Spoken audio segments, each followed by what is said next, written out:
Fellow classmates, thank you for participating in my affirmative rebuttal. My opponent has made a good argument for maintaining the status quo with her skillful use of sources. However, the current approach is clearly not working and will only result in more crime and more human trafficking. Although I touched upon this during my introduction, I once again must illustrate the current environment in the United States for sex workers. The reality is that regardless of legality or criminalization of prostitution, the sex industry thrives. In the United States, the industry exists in all major cities, not just the rare county in Nevada where it is legal. A study conducted in 2016 by the Urban Institute illustrates how lucrative the underground sex market is.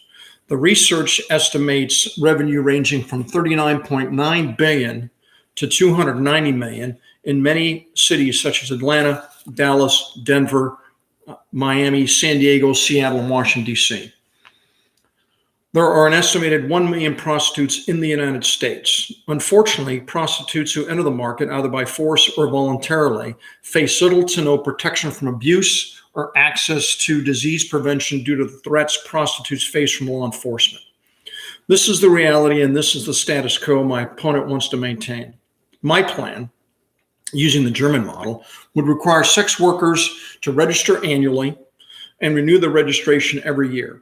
Part of the annual registration process would require any sex worker to receive counseling and education on STDs. Brothel owners would also be required to do the same and meet very high standards for cleanliness, hygiene, and most importantly, emergency procedures for notifying the police. It works in Germany and it can work here. There would be some startup initial costs. However, as I discussed, the tax revenue would be more than enough to administer all aspects of the program.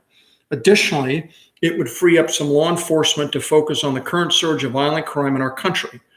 My opponent is guilty of the slippery slope fallacy, trying to portray legalized sex works as leading to more crime, the spread of STDs, and increasing human trafficking.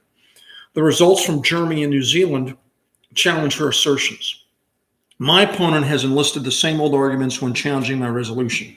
As I stated earlier, the nature of most prostitution has changed with the expansion of social media and various dating platforms. Trying to prevent a legitimate form of work is a waste of time and money. Exploitation, unsafe, and unhealthy working conditions exist in many labor sectors. My resolution aggressively attacks this problem. The current status quo does not. Ladies and gentlemen, thank you for your comments.